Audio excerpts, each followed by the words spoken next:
जय श्री कृष्ण। करमेती बाई के जीवन में एक घटना बड़े अलग रूप में घटित हुई, जिसने करमेती बाई के जीवन में एक नई रोशनी ला दी और उससे आने वाले समय में कई भगवत भक्तों को संदेश मिला। ये तो हम सब जानते हैं कि स्त्री जाति अबला है और उसके सबसे प्यारे दुश्मन हैं सुंदरता, आकर्षण और उसका स्त्री होना। यदि अबला बेसहारा हो, अकेली हो और सुंदर हो तो लालची वासना के पुजारियों का समुदाय उसे चरित्रवान मान ही नहीं पाता। वो उसके धर्म, रूप, जवानी सब कुछ हरना चाहता है, केवल अपनी नीच वासनाओं की पूर्ति के लिए। करमेती सुंदर और आकर्षक अबला लड़की थी, किंतु भगवान से मिले बल ने उन्हें कैसी सबला कर दिखाया। इससे जुड़ी एक बड़ी ही अद्भुत किंतु सत्य घटना है। स्वागत है आपका आस्तिक स्पिरिचुअल सीक्रेट्स में। नमस्कार। हमारे वीडियोस और लेख अपने मोबाइल पर सबसे पहले पाने के लिए हमारे ऐप आस्तिक को प्ले स्टोर में जाकर अभी डाउनलोड करें या फिर डिस्क्रिप्शन बॉक्स में दी गई लिंक को क्लिक करें। साथ ही चैनल को अभी सब्सक्राइब करके बेल आइकन दबाएं। भक्तों, हम करमेती बाई, जिन्हें करमठी बाई भी कहा गया है, उनके जीवन से जुड़ी एक सत्य घटना और बता चुके हैं। यदि आपने उसका लाभ नहीं लिया है तो इस वीडियो के बाद डिस्क्रिप्शन बॉक्स में दी गई लिंक को क्लिक करें। जय श्री कृष्ण। करमठी जी या कहे करमती जी के पावन चरणों का स्मरण करते हुए चाचा श्री हित वृंदावन दास जी ने लिखा है, धन्य पिता धनी मात धन्य मति अबला जन की, तजी विषय संसार बिहार निहारन मन की।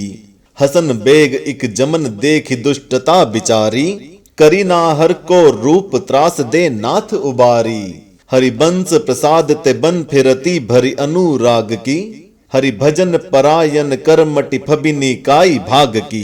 भक्तों, बात आज से 350-400 साल पुरानी है, जब सम्राट अकबर के भांजे अजीज बेग को मथुरा जिले की हाकिमी मिली। तब उसने अपने भाई हसन बेग को मथुरा का शासन प्रबंध करने के लिए भेजा।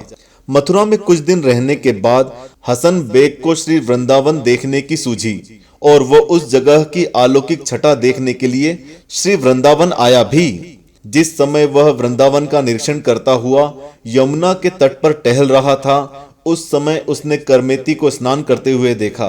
भीगे वस्त्रों से लिपटी अनुपम रूप लावण्यमयी नवयुवती को देखकर हसन बेग का मन अपने काबू में नहीं रह सका। उसने पता लगाया कि यह रूप सौंदर्य की देवी कौन है।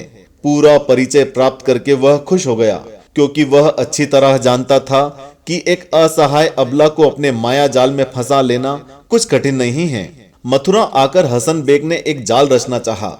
उसने वहां की कुटिल औरतों से मिलकर सलाह ली। उनमें से 2 कुलटा इस नीच कार्य के लिए दूत बनने को तैयार हो गई। उन दुष्टाओं ने कहा, करमेती को और किसी ढंग से तो फंसाया जा नहीं सकता, वो हमारी बातों पर विश्वास क्यों ही करेगी। हाँ, यदि हम भक्तों का सा भेष बना लें और उसके पास जाएं, तो वो हमारा विश्वास और आदर करेगी, हमारी बात मानेगी भी। ये सलाह हसन बेग को भी जची।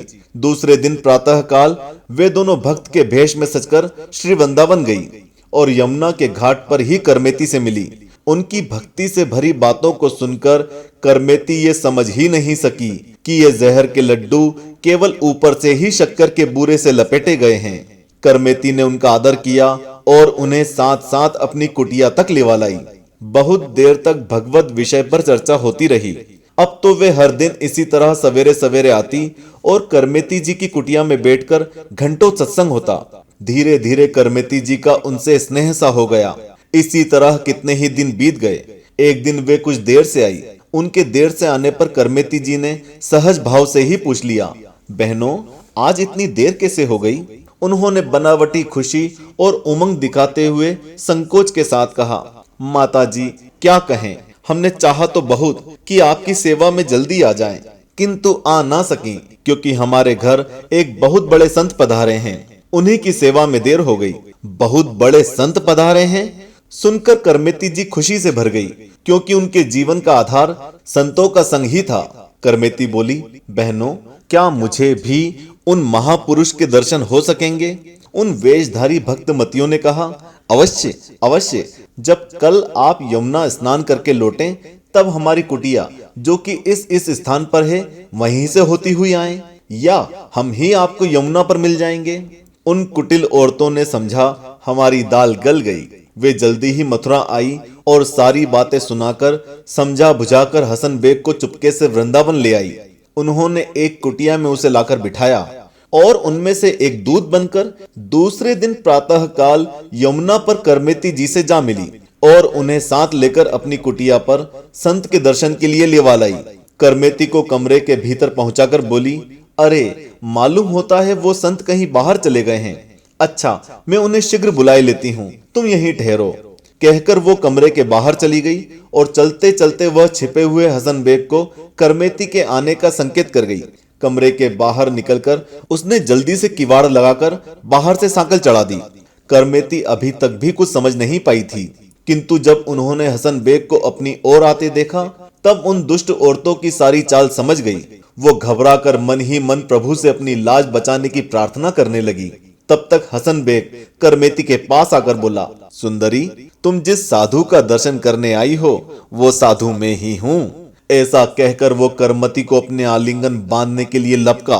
करमेती डर के मारे चिल्ला उठी और भागकर कमरे के एक कोने में जाकर चिपक गई और बेचैन और असहाय आंखों से इधर उधर देखने लगी। उनकी घबराहट देखकर हसन बेग अपनी विजय पर एक बार ठहाका मारकर हंसा और कहने लगा, हा हा हा हा हा, ये रूप, ये यौवन, ये जवानी क्या इसलिए है कि इसे यमुना के ठंडे पानी में गलाया जाए या तपस्या की आग में तपाया जाए? परी, मैं तुमसे प्यार करता हूँ, आओ मेरी गोद में आओ और सदा के लिए इस राज्य की और मेरे दिल की रानी बन जाओ। हसन बेग के ये शब्द करमेती को बाण के जैसे लगे। वो उसका अपमान करती हुई गुस्से में कहने लगी, नीच, नराधम, पापी, किसी अबला की लाज और उसका धर्म लूटते तुझे लज्जा नहीं आती? मैं तो तुझे इसका अच्छा मजा चखा सकती हूँ, किंतु इसके आगे वे कुछ और ना कह सकी। उन्हें अपने सर्व समर्थ गुरुदेव के द्वारा कहे गए सब सोहित वाक्य का स्मरण हो आया।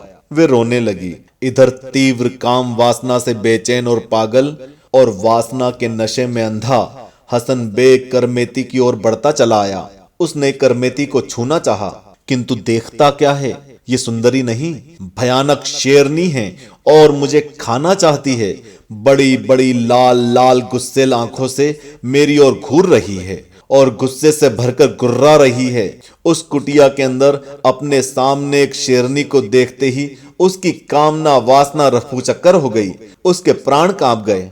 वो भागकर अपने प्राण बचाने की कोशिश करने लगा, पर जाता कहां?